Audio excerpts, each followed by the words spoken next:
Hello,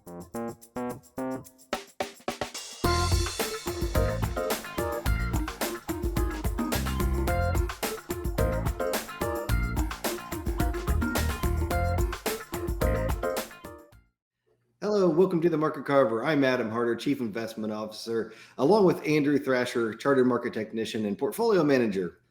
So thankful you gave us a click and a few minutes of your time where we're going to cover, as always, a few of the topics we hit in our weekly investment meeting. Every so often, I like to just make a reminder out there that you are certainly welcome. If you're a family that we serve, we're happy to have you on board. We're an open book in terms of process. It's a fair warning, a very, very boring, very data-driven and chart-driven meeting.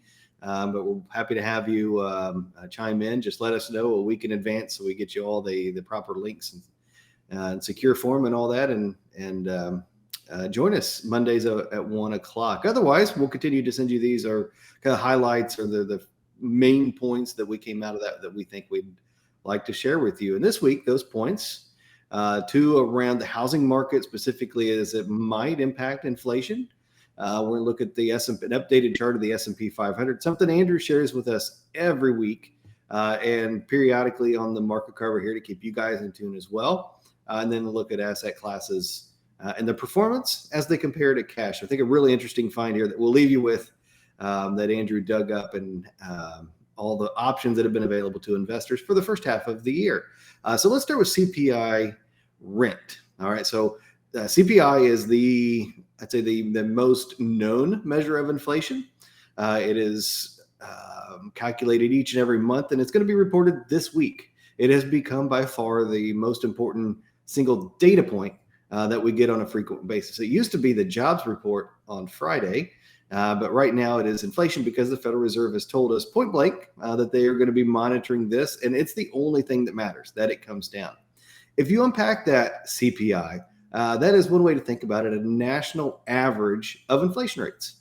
To get that national average, you, me, Andrew, we all have different ways that we spend our money. We have different budgets. So everybody's inflation rate is going to be different. A very important topic that we talked to you about in retirement. And certainly you have a different inflation rate in retirement than you do when you have young kids at home. But in any way, for all families, one of the biggest expenses is rent. And this could be the most confusing part of inflation because when we spend our money and we're buying a house, that is really an asset purchase. We are accumulating a big fixed asset. And if we could just look at the prior chart there on CPI, I will point you to where we're at on a current basis. So we're buying, when we're making our house payments, we're buying an asset. But the real use, what we're really buying out of it, the real value is a service. We are getting the use of shelter. Think of it as if you were going to stay in a hotel. You're not buying the hotel, you're renting out a room. When you own your primary residence, a very confusing way to get to rent, but they essentially unpack that and put it into a format as if you were renting the home from yourself. So that is the biggest component of inflation, is because shelter is our biggest need. And so that is one of the factors nobody knew, including those of us at FEG, knew where inflation would come out to in terms of its peak. We still don't know what its peak would be.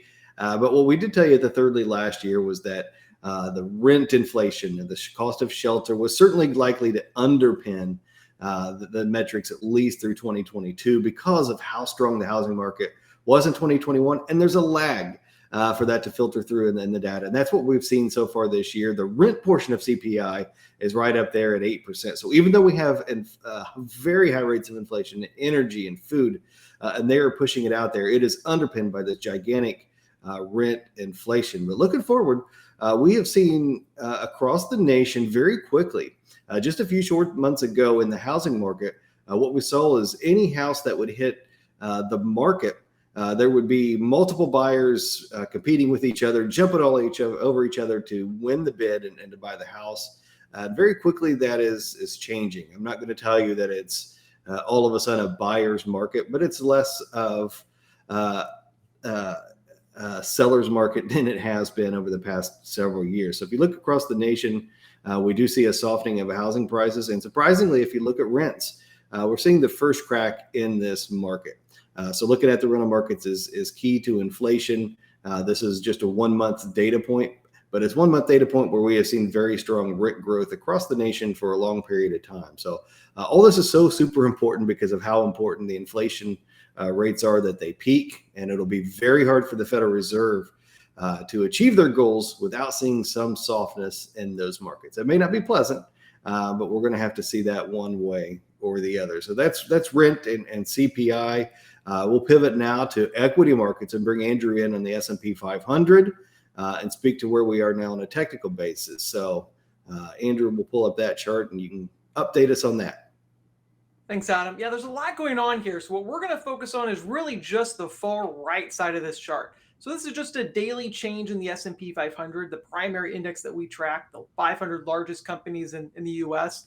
And what we can see here is last week was pretty much a calm week. The market rallied a little over 2%, but it came right after dropping 2% the prior week. So we essentially just recovered what we had done the prior week. We're seeing the S&P is starting to have a little bit of a consolidation here. We've come back up. We filled a gap, which is pretty common. You can see right in kind of the middle, we had that big drop last month. Market came back up, filled that gap, and now we're just kind of consolidating here, seeing which way is going to be the next move higher or potentially lower.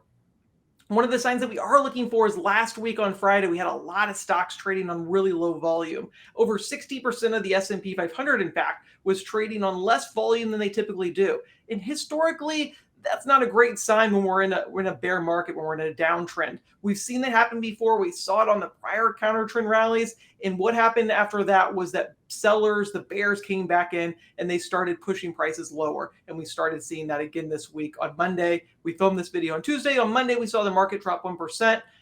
Like Adam said, we have a lot of data coming out, a lot of inflation data. So who's to say where we're going to finish up the week? But we are starting to see volume start to drop off. And this trend that we have lower potentially could still be with us for a little bit longer. But we're in this kind of consolidation in the short term. We'll see where prices go from here. But what I want to discuss next is kind of looking at the last 6 months. If we look at the next chart, this is a long-term chart. This one goes back to 1900. And what we're looking at here is the percent of different types of assets you could own: the S&P 500, the DAX, which is like Germany's index, the FTSE, Britain, US bonds, foreign bonds, German bonds, Japanese bonds, gold, oil, copper, corporate bonds, high yield bonds. Basically anywhere you could put your money in an investment account is what this chart's looking at.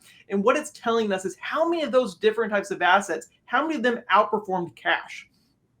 Now, right now, cash basically pays nothing because interest rates are so low. That's not always been the case. For some of you, you may remember back in the 70s and 80s, their interest rates actually were much higher, and you actually did earn some of an interest rate on your CDs or money market accounts. So what this is doing is trying to normalize that, saying how many different asset classes actually outperformed cash.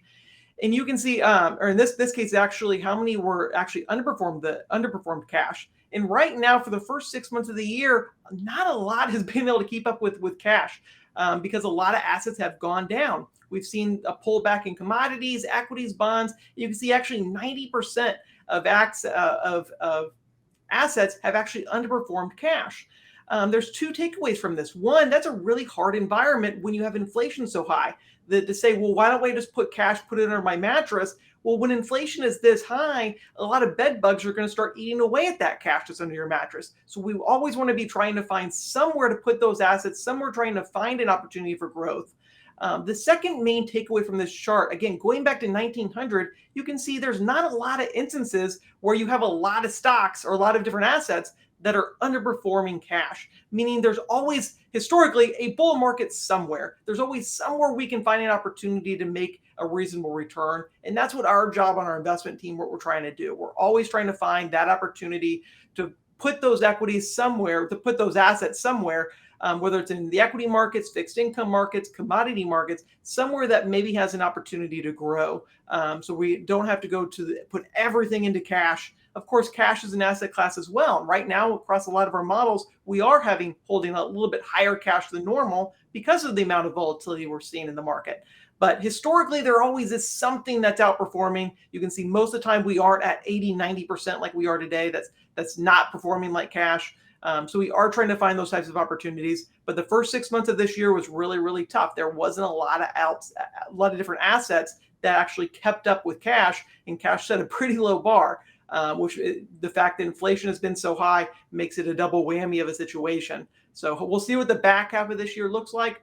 As you can see, historically, normally there's always something that starts to outperform, and we're always on the lookout trying to find what that next strong asset class will be, and then try to make the best decisions within portfolios to get some exposure there. Yeah, and it really just speaks. I think that put it as well as anything in terms of what we faced for the first 6 months.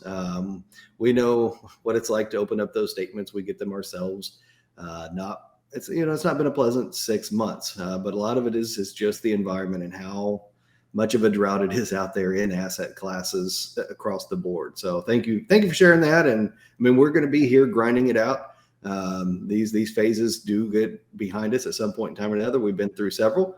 And we just look forward to clawing out of this, hopefully in the near future. But we'll be here grinding it out, looking for those areas as they occur.